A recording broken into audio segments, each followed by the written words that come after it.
വാ.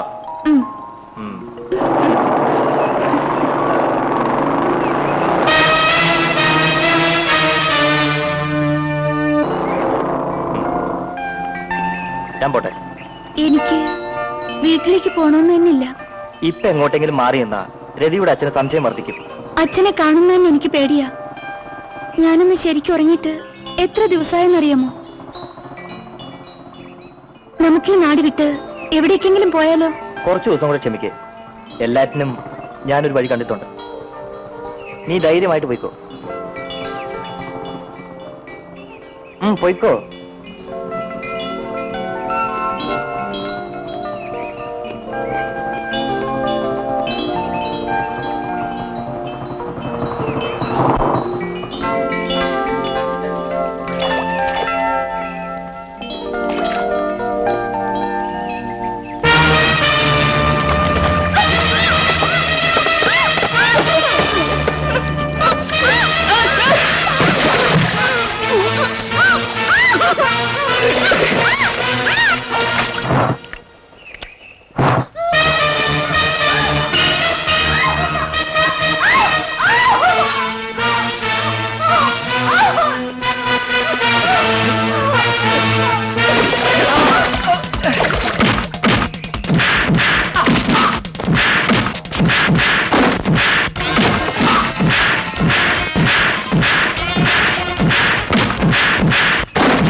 ഞാനിനി വീട്ടിലേക്ക് പോവില്ല.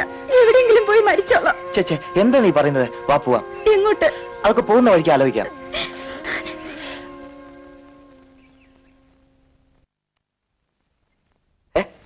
എന്താ ഇത്? അവളെ കയറി പിടിച്ചോടനെ മറ്റവൻ ഓടിയെത്തി. പിന്നെ ഞങ്ങൾ തമ്മിൽ അടിയായി. ഒടുവിൽ പിടികൊടുക്കാതെ രക്ഷപ്പെട്ടു. അതേതായാലും നന്നായി. ഇനി നമ്മൾ രണ്ടുപേരും കൂടെ ഇവിടെ കഴിയുന്നത് ആപത്താണ്.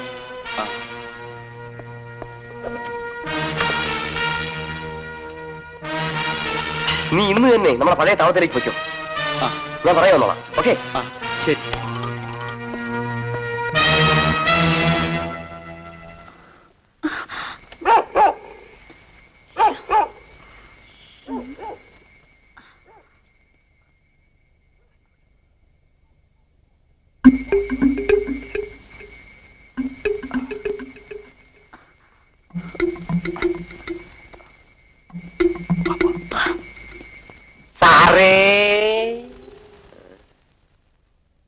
ലക്ഷക്കണക്കിന് രൂപയല്ലേടാ അവൻ നഷ്ടപ്പെടുത്തിയത്. ദൈവമേ, മകൻ പണവും കൊണ്ടുപോയോ?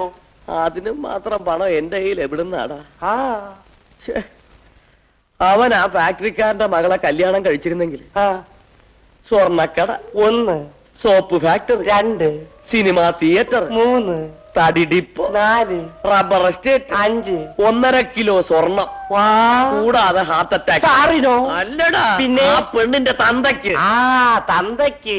എല്ലാം തൊലച്ചില്ലേ? സാറേ, എനിക്ക് തോന്നുന്നത് അവൾ വല്ല കൈവശവും കൊടുത്തു കാണുമെന്നാ. എന്നാ അവളുടെ അവസാനം എന്റെ കൈ കൊണ്ടായിരിക്കും. അത് വേണോ? നീ വേഗം കാർ റെഡിയാക്ക്. എവിടെ പോകാനാ? അവരെവിടെ ഉണ്ടെങ്കിലും ഇന്ന് അവരെ നമുക്ക് കണ്ടുപിടിക്കണം. അപ്പൊ ഫുൾ ടാങ്ക് പെട്രോൾ അടിക്കണം. എന്തിനാ? പോകുന്ന വഴിക്കൊക്കെ ബങ്ക് കാണും, അവിടെ നിർത്തി നിർത്തി അടിച്ചാ മതി. പിന്നൊരു കാര്യം, അവളെ വഴിക്ക് വെച്ച് കണ്ട നീ കാറ് കയറ്റി അങ്ങ് കൊന്നേക്കണം. അവളെ കാണുമ്പോ ഞാൻ കാർ നിർത്തി തരാം, സാറങ്ങ് കയറ്റിക്കോ. എനിക്ക് ഭാര്യയും മക്കളും ഉള്ളതാ. എടാ, എനിക്ക് ഈ കുന്തറാണ്ട അറിയാമായിരുന്നെങ്കിൽ നിന്നെ കൊണ്ട് ഓടിപ്പിക്കുവോ? കേറ്റാനും കൊല്ലാനും ഒന്നും പോണ്ട, നമുക്ക് പത്രത്തിൽ ഒരു പരസ്യം കൊടുക്കാം. അതൊരു മാനക്കേടല്ലടാ വാസു.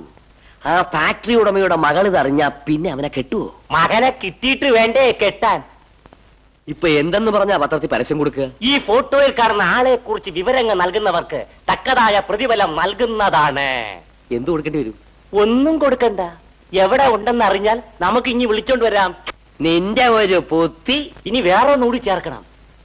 മകനെ, നീ വീട് വിട്ടു പോയതിന് ശേഷം എനിക്ക് ഊണില്ല, ഉറക്കമില്ല. ഞാൻ മരിക്കാൻ കിടക്കുകയാണ്. ഉടനെ മടങ്ങി വരിക. ഇതങ്ങ് വായിച്ചു കഴിഞ്ഞാൽ സാറിന് എവിടെയൊക്കെ മക്കളുണ്ടോ അവരൊക്കെ ഇനി ഓടിയെത്തും.